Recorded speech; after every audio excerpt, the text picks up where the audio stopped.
जादुई रसोई। राधा बहुत गरीब थी। वो अपने छोटे से घर में अपनी माँ के साथ रहा करती थी। राधा का घर इतना छोटा था कि उनके घर में एक रसोई तक नहीं थी और राधा का बस एक ही सपना था कि उसकी अपनी खुद की रसोई हो जिसमें सुविधा की सारी चीज़ें पहले से ही मौजूद हो।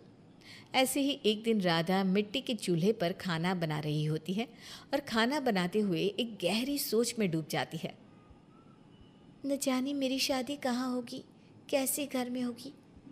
पर हे भगवान, मेरी शादी ऐसे घर में हो जिस घर में एक अच्छा सा रसोई हो ताकि मुझे मिट्टी के चूल्हे पर खाना ना बनाना पड़े। राधा गहरी सोच में डूबी थी कि तभी उसकी माँ जंगल से कुछ लकड़ियाँ लेकर आती है और उसे इस तरह सोच में डूबा हुआ देख कर कहती है, राधा बिटिया, तो किस सोच में डूबी हुई है? देख तो बेटा, सब्जी जल रही है। क्या सब्जी जल गई? मैं तो बस मजाक कर रही थी। ये बता, तू किस सोच में डूबी हुई थी बेटा? कुछ नहीं माँ, बस ऐसे ही। तू अपनी माँ को नहीं बताना चाहती तो मत बता, पर मैं तुझे कुछ बताना चाहती हूँ। तेरी मौसी ने अर्नव नाम के एक लड़के से तेरी शादी की बात की है। उनके परिवार वालों को तो बहुत पसंद है। मैं सोच रही हूँ कि इसी साल तेरे हाथ पीले करा दूँ। क्योंकि राधा और उसकी माँ बहुत गरीब थे और उन लोगों की इतनी हैसियत नहीं थी कि वो दहेज दे सके, इसलिए राधा की माँ उसकी शादी एक मिडिल क्लास घर में ही करवाती है। शादी होने के बाद जब राधा अपना ससुराल देखती है तो उसे अपनी गरीबी पर बहुत दुख होता है। हे भगवान, तुमने क्या लिखा है मेरी किस्मत में। जैसे मैं अपने मायके में गरीब थी वैसे ही ससुराल में भी। पर मुझे एक बात की खुशी भी है, भले ही छोटा सा सही, पर मेरे ससुराल में रसोई तो है। पर मैं चाहती थी कि मेरी अपनी रसोई हो जिसमें ज़रूरत की सारी चीज़ें हो। बेचारी राधा अब कर भी क्या सकती थी। वो अपने हालातों से समझौता कर लेती है। पर राधा की जेठानी तारा राधा को एक फूटी आंख नहीं पसंद करती, क्योंकि राधा उससे काफ़ी सुंदर थी और जब से राधा घर में आई थी बस उसी की तारीफ हो रही थी। अभी तो इस राधा को आए सिर्फ 2 दिन हुए हैं और अभी से ही सारे घर वालों ने इसे सर पर चढ़ा लिया है।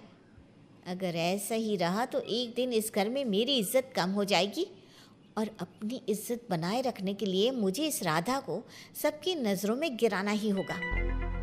अब तारा राधा को सबकी नज़रों में गिराने के लिए तरह तरह के प्लान बनाने लगती है। ऐसे ही एक दिन राधा अपने परिवार वालों के लिए खाना बनाती है। रात के समय सब एक साथ खाना खाने के लिए बैठते हैं और जैसे ही राधा की सास सुमित्रा खाने का पहला निवाला अपने मुंह में लेती है वो गुस्से से लाल हो जाती है। राधा बहू, तेरे माँ ने तुझे खाना बनाना नहीं सिखाया क्या? क्या हुआ माँ जी, मुझसे कोई गलती हो गई है क्या? यह तो मैं नहीं जानती कि तुझसे गलती हुई है या हरकत तूने जानबूझकर की है। आज तेरी वजह से एक समय का खाना बर्बाद हो रहा है। तूने सब्जी में नमक के बजाय चीनी डाली हुई है। माँ जी, तारा को घर आए अभी 2 ही तो दिन हुए हैं और इन 2 ही दिन में आपने इसे अपने सर पर चढ़ा लिया है। अब सर पर चढ़ी है आपकी छोटी बहू तो थोड़ा तांडव तो करेगी ही ना। नहीं दीदी, मैंने कुछ भी जानबूझकर नहीं किया। मुझे बहुत अच्छे से याद है, मैंने सब्जी में बराबर से नमक डाला था और मुझे खाना बनाना बहुत अच्छे से आता है। पर समझ में नहीं आ रहा कि सब्जी में नमक के बजाय चीनी कैसे आ गई। देवरानी जी, कभी भी कोई चोर ये नहीं कहता कि मैंने चोरी की है। उसी तरह से तुम भी अपनी गलती थोड़ी ना मानोगी। बड़ी बहू, अभी मैं यहाँ हूँ, इसलिए तुम्हें छोटी बहू को सुनाने का कोई हक नहीं है। और छोटी बहू, आज तो मैं तुम्हें माफ़ कर रही हूँ, पर आगे से ये गलती दोबारा नहीं होनी चाहिए। तुम्हारी इस छोटी सी गलती की वजह से एक समय का खाना बर्बाद हो रहा है और हम इतने अमीर नहीं कि जो रोज़ रोज़ खाने को बर्बाद करें।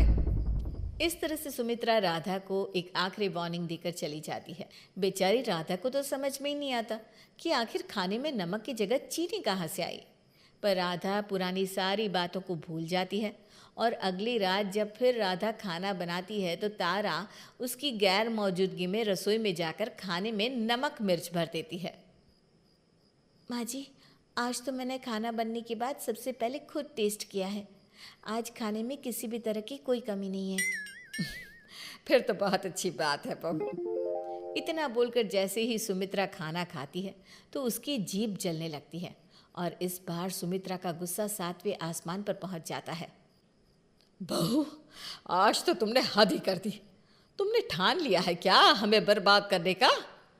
लग रहा है अगर हम इस तरह का खाना रोज रोज खाते रहे तो बहुत जल्द हम हॉस्पिटल पहुंच जाएंगे।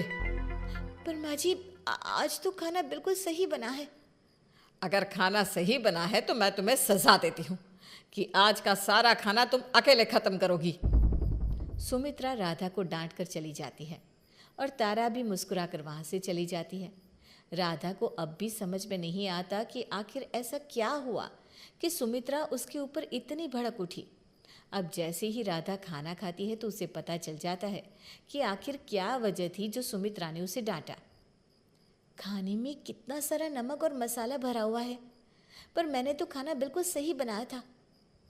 फिर खाने में इतना नमक मसाला कैसे आ गया? जहाँ राधा ये सोच सोच कर परेशान हो रही थी कि खाना कैसे खराब हुआ, वहीं तारा मन ही मन बहुत खुश होती है। बस एक दिन और, फिर मेरी प्यारी देवरानी इस घर से बाहर, और फिर से मैं इस घर की प्यारी बहू बन जाऊंगी। जहाँ तारा ये सब कुछ सोच सोच कर खुश हो रही थी, वहीं परेशान राधा रोती हुई घर से बाहर जाती है और एक पेड़ के पास बैठकर रोते हुए भगवान से कहती है, हे भगवान, आखिर आप मुझसे क्या चाहते हैं? क्यों मेरी अग्नि परीक्षा ले रहे हैं? अगर ऐसे ही चलता रहा तो माँ जी मुझे घर से निकाल देंगी। राधा भगवान से शिकायत कर ही रही थी कि तभी वहाँ से एक बाबा गुजर रहे होते हैं जो राधा की सारी बातें सुन लेते हैं। बेटा, भगवान जो करता है अच्छे के लिए करता है। तुम्हें तो भगवान का शुक्रिया अदा करना चाहिए। ये राख तुम अपने पास रख लो और अपनी रसोई में छिड़क देना, जिसके बाद तुम्हारी रसोई जादुई हो जाएगी और तुम जो भी खाना बनाओगी वो स्वादिष्ट ही होगा। और जिस किसी ने भी तुम्हारे साथ यह नीच हरकत करी है उसे उसके किए की सज़ा मिल जाएगी। अब राधा राख लेकर घर जाती है और पूरे रसोई में छिड़क देती है, जिसके बाद राधा की रसोई जादुई हो जाती है, बिल्कुल वैसी ही जैसे राधा चाहती थी। लेकिन ये सब कुछ सिर्फ राधा को दिखाई देता है। अब राधा सभी के लिए बड़े ही प्यार से खाना बनाती है और सभी घर वालों को खाना खाने के लिए बुलाने बाहर जाती है। इसी बीच तारा आकर उसके खाने में मिट्टी और बहुत सारा तेल मसाला डाल देती है।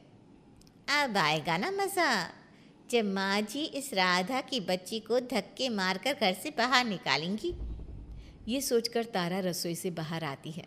कुछ देर बाद सभी घरवाले खाने के लिए बैठते हैं और इस बार जब सुमित्रा राधा के हाथ का बना खाना खाती है तो उसकी तारीफों के पुल बांधने लगती है।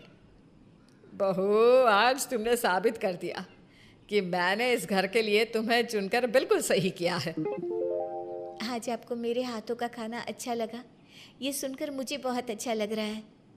माँ जी मुझे माफ़ कर देना, पिछले कुछ दिनों से मुझसे जो गलतियाँ हो रही थी। ये सब देखकर तारा को कुछ हजम नहीं होता और वो खाने को टेस्ट करती है। छी, ये कोई खाना है? बड़ी बहू, यह क्या तरीका है? तुम खाने का अपमान कर रही हो। आज छोटी बहू ने इतना अच्छा खाना बनाया है और तुम ऐसे नाटक कर रही हो मानो जैसे उसने बहुत गंदा खाना बनाया हो। पर माँ जी सच में ये खाना गंदा ही है, मुझसे नहीं खाया जा रहा ये खाना। मुझे समझ में नहीं आ रहा कि आपको इतना बकवास खाना अच्छा कैसे लग रहा है। मैं खाने का और अपमान नहीं सह सकती। अगर तुमने इस खाने को शांति से नहीं खाया तो मैं तुम्हें सज़ा के तौर पर 2 रात के लिए घर से बाहर निकाल दूंगी। इस तरह से सुमित्रा खाना खाकर चली जाती है और तारा की ऐसी हालत देखकर राधा को समझ में आ जाता है कि इन सब के पीछे तारा का हाथ था। तो वहीं दूसरी ओर बार बार तारा रसोई में जाकर खाने को खराब करने की कोशिश करती, पर हर बार उसकी चालाकी उल्टी पड़ जाती और अब वो राधा को परेशान करना छोड़ देती है। राधा अपनी जादुई रसोई की मदद से सभी घर वालों का दिल जीत लेती है।